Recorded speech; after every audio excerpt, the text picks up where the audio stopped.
Ho ho ho, Merry Christmas. It's the 25th of December and it's episode 25. And have I actually picked this episode to coincide with the day? Yes, I bloody have. But in all seriousness, I hope you have a great day with the family. And, you know, it's been a shit year for us all, really. Except I've come back to YouTube, which means it hasn't been a shit year for us all. But let's see if my team ruined the Christmas spirit by losing at home to a team that really shouldn't be in this league. In the last episode, we took on Shrewsbury Town at home, and after going 1-0 down in the first half, we managed to come back and win by 2-1, which sent us to the top of the league with a 100% win record. And it's been a fairly decent start for us, to be fair. It's been a fairly decent start to the season. I mean, I pretty much will guarantee we are going to go up this year. Now, following that game against Shrewsbury Town, we took on Oxford United away from home, and Niall Ennis once again scored for us, as he scored in the first half to give us a 1-0 half-time lead. But then we conceded in the second half through Rob Atkinson's header, where we dropped our first points of the season.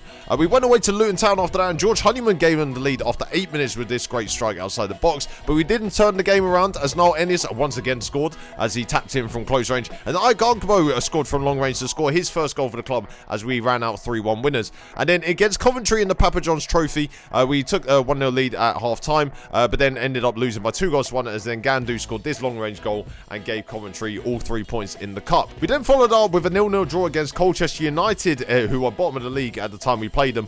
So yeah, that was a bit of a disappointing end to the results. But in this episode, we take on Salford City at home in a game which I think is definitely winnable. And I only pick winnable games in this series. He says as he picked all the non-winnable games last season. So I put Trevor Clark in the under-23s for him to play against Doncaster to keep himself match fit. He got himself injured for 2 weeks. I mean, it's a good thing I signed a left back then, isn't it? Bloody hell, there's me complaining that I didn't have any left backs. I go and sign one and then one of them gets injured. Alex Patterson was also out for 3 weeks after the game against Oxford after pulling his calf muscle, which also leaves us light in centre midfield because I don't really have any central midfielders after Alex Patterson and Adam Phillips. I mean, my recruitment has been 10 out of 10 again. So Barnsley also made a bid for Josh Knight, and I don't want to get rid of him because he is actually my best player at the club. He doesn't even want to join him anyway, so like I don't know why I'm actually talking about this as if he was going to leave. Who does that? But I had to say fair play to Barnsley because at least they put in a bid which I thought of, because Cardiff decided to put a derogatory 275k bid when he's valued at 1.5 million. Michael Laudrup also wanted to have a conversation with me because he wasn't happy with the fact that I wasn't playing Kane Ramsey as a fullback, and I was actually playing him in all the games, and I wanted to see actually his stats because I was pretty sure I was playing him as a fullback, realised I was playing him as a wingback, so that was good. I mean, to be honest, in this league they're both the same role anyway. If he plays wingback or fullback, he's still going to go up and down the wing. And also during my conversation with Michael Laudrup, I said he's playing a lot, does it really matter what role he's in? And then he just left. Well, thanks for that, Michael. It was transfer deadline day and I looked at bringing in a few players because obviously I can't like not take part in transfer deadline day. I mean, I don't think there's any person who's played Football Manager, even when they don't need to sign anyone, who has not taken part in transfer deadline day. And on deadline day, Barnsley put in another bid for Josh Knight and I rejected it again. But I mean, to be fair, as I said before, at least they're putting in good bids, because then Cardiff came in and then put an even worse bid than before. I've got 50p. Fuck you, bastard. Hey, that's not good, my brother. Now, on deadline day, I did make one of 2 sign-ins, and my first sign-in was a right winger because I needed to bring one in because the options we have on the wing really aren't wingers. They're more strikers or attacking midfielders being placed there. But Ben Knight joins us on loan from Everton for the season, and he's a fairly decent player looking at his stats. I mean, he's got some good pace on him, can dribble, can cross, can even finish. So yeah, I'm looking forward to using him. He might be a bit part player for the first few weeks, but we'll fit him into the team eventually. And I mean, the lads really have to get the message. How many times do you have to put in a bid for him and I have to reject it? Now, we do move into our second signing we made on deadline day, and I wanted to bring in a defensive midfielder because the only one we really have is Josh Knight, and obviously he's wanted by other clubs. So Lars Dendoncker joins us on loan for the rest of the season from Brighton and Hove Albion. He is a fairly good player. He looks really good on terms of his stats. He is definitely going to be one of our key players this season once I manage to fit him into the team, because at the moment we are having to play 2 strikers and I can't put a defensive midfielder in at the moment. So it's a good signing, really. So after deadline day, I found out I was the most active in that transfer window. I signed 14 players. I mean, seriously, I didn't realise I'd signed that many. I mean, this might be a very fun season later on. We also got some fantastic news as Niall Ennis got named Player of the Month, and I'm not surprised because he's just scoring all the time for me. He's got 4 goals in 4 games, got 1 assist, and his average rating is incredibly high. I mean, I hope I'm not jumping the gun or anything, but he is definitely the best player I've ever signed in any save that I've ever done on YouTube. And whilst Niall Ennis was named as Player of the Month, I was named as Manager of the Month. I know, the first time I've ever achieved that as well. I mean, I suppose I'm going to have to buy a shelf to put it on because I don't have any in my room. Very rarely win awards. My director of football also came out and said how pleased he was that I got Manager of the Month and that, you know, people were recognising the hard work that I'm doing at Wycombe. And I'm not going to lie, this is the first time I found out I have a director of football. Been at the club for like 2 years now. First time I've ever seen him. So one of the goalkeepers I was looking at over the summer to bring in, and I didn't manage to get him in because we couldn't like figure out a deal.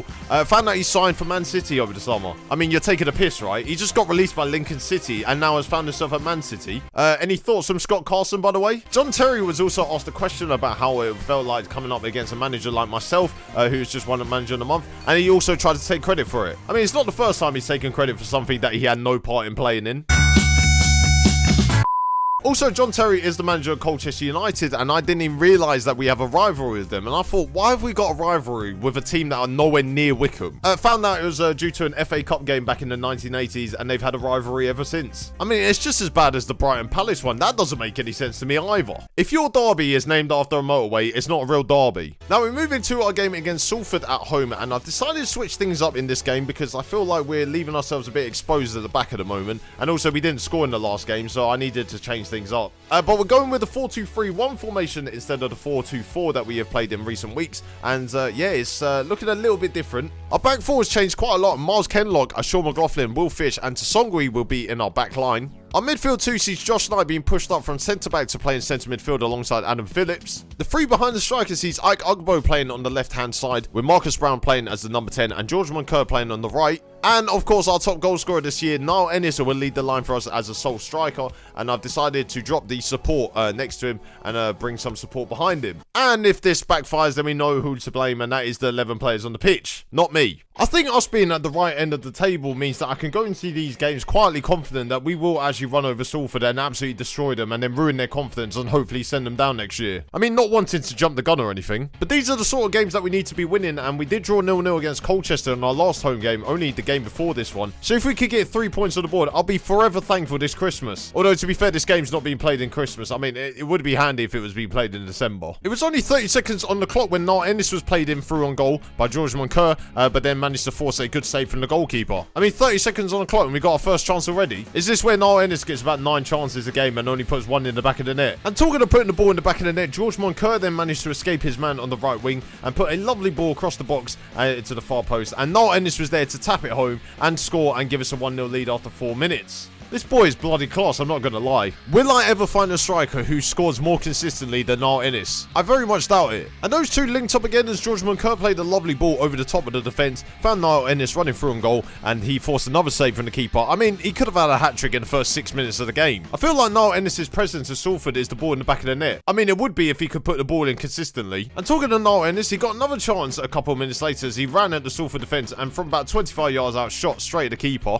Are those two having their own game? Are the other 20 players going to get involved anytime soon? Salford did get a highlight before half-time as Sean Nessie played a ball over the top of our defence to find Springett, but his volley was well saved by Myzek. Thanks to the person that told me how to pronounce that name, I greatly appreciate it. Half-time came around and unsurprisingly we were winning the game. I know, look at the confidence from me. Unsurprisingly, we were winning the game. This is so going to bite me back in a few months' time. And just like in the first half, Niall Ennis was getting all the chances and his shot from about 25 yards out was saved by the keeper again. And if those Niall Ennis chances weren't enough for you, he did get another chance a couple of minutes later as Ike Ugbo got down the left-hand side, put a ball into the box, and then Ennis headed it over. Honestly, we might as well rename this team Niall Ennis Football Club because he's the only one who actually does anything. Marcus Brown then tried to dribble down the right-hand side, but Ibu Toure decided to take him out two-footed and then got himself sent off. It only took an hour in the game, but we finally had a chance that fell to another player other than Niall Ennis. But Tsongwe put the ball into the box for Ike Ugbo to then head over the bar. And unsurprisingly, we then didn't get another highlight for the rest of the game, and we ended up winning 1-0. I mean, what a Christmas cracker that was. Honestly, what a terrible game to upload on the series. Terrible. We even won the match, and I'm saying how shit it was. Well, have a Merry Christmas. I'm just gonna go and get pissed because that was bloody dreadful.